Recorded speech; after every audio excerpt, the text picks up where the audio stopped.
আসসালামু আলাইকুম রহমতুল্লাহ। আমাদের সমাজে একটা কথা প্রচলিত আছে, প্রায় অনেকের মুখেই শুনবেন, পর্দা করে সব করা যায়। আসলে কি তাই? পর্দা করে সব করা যায়? পর্দা কি আসলে শুধু এক টুকরো কাপড় যেটা মাথায় পেঁচালাম, এড়ে না? পর্দা আসলে নারীদের সৌন্দর্যকে ঢাকার জন্য নাজিল করা হয়েছে। এজন্য আপনি দেখবেন যে যুবতী মেয়েদের ক্ষেত্রে নিকাব বাধ্যতামূলক করা হয়েছে এবং বৃদ্ধা যারা মহিলা রয়েছে তারা যদি চায় যে নিকাব পড়বে না, সেক্ষেত্রে কোনো সমস্যা নেই। এ থেকে আমরা বুঝতে পারি যে আসলে সৌন্দর্য ঢাকার জন্য, আসলে সৌন্দর্যকে ঢেকে রাখার জন্যই আসলে পর্দার প্রথার আসল উদ্দেশ্য।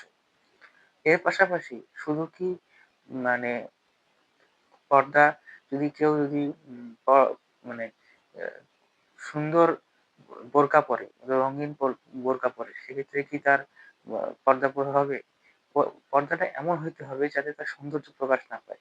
এইজন্য সে খুব বাহারি রঙের বোরকাও পরতে পারবে না। এবং পাশাপাশি মানুষ নারীদের কণ্ঠ পর্দার অন্তর্ভুক্ত। এজন্য দেখবেন আয়েশা রাদিয়াল্লাহু আনহু যে উনি ছিলেন একজন নারী ফকিহ। তো বিভিন্ন মাসলা মাসাইলের ক্ষেত্রে বিভিন্ন ইলমি জিজ্ঞাসায় সাহাবায়ে কেরাম রাদিয়াল্লাহু আনহুম তার কাছে আসতেন, তাকে জিজ্ঞেস করতেন। কিন্তু তিনি সরাসরি সাহাবীদের সাথে কথা বলতেন না।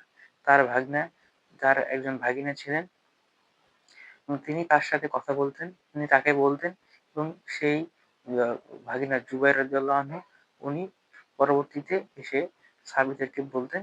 তো এখানে দেখেন আয়েশা রাদিয়াল্লাহু আনহু তিনি কিন্তু কণ্ঠেরও পর্দা করতেছেন।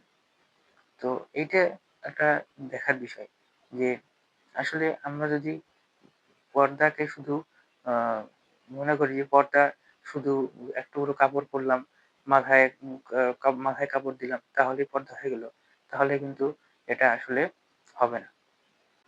পর্দা একসময় নারী নির্যাতনের প্রতীক হিসেবে উপস্থাপন করা হতো। এখন যে হয় না তা না।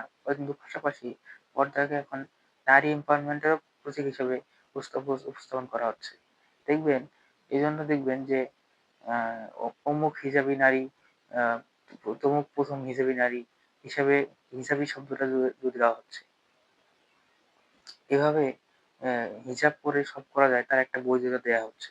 যে হিজাব করে সে পাইলট হইতে পারবে, হিজাব করে সে শিক্ষক হইতে পারবে, হিজাব করে সে খেলোয়াড় হইতে পারবে। তো আসলে হিজাব করে সব করা যায় এইটার বৈধতা আসলে ইসলামের কোথাও নেই। হিজাব করে আপনি সব করতে পারবেন না।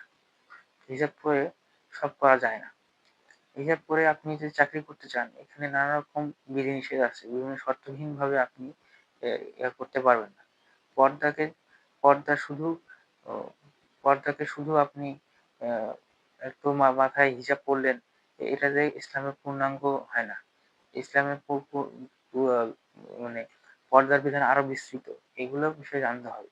পাশাপাশি যে ধরেন আমরা যদি বলি চাকরির কথা বলি, যে কেউ যদি পর্দা করেও চাকরি করতে চায়, হ্যাঁ? করতে পারবে। তবে সেখানে শর্ত আছে। শর্ত যেমন নারী পুরুষের কর্মক্ষেত্রে আলাদা হইতে হবে। তারপরে যানবাহনে যাতায়াত করবে সেখানে নারী পুরুষের যানবাহনের আলাদা হইতে হবে। তারপর এরকম তারপরে যেখানে পড়াশোনা উচ্চশিক্ষা গ্রহণ করবে সেখানে নারী পুরুষের আ সহশিক্ষা হইতে পারবে না। এরকম নানা রকম বিধিনিষেধ আছে।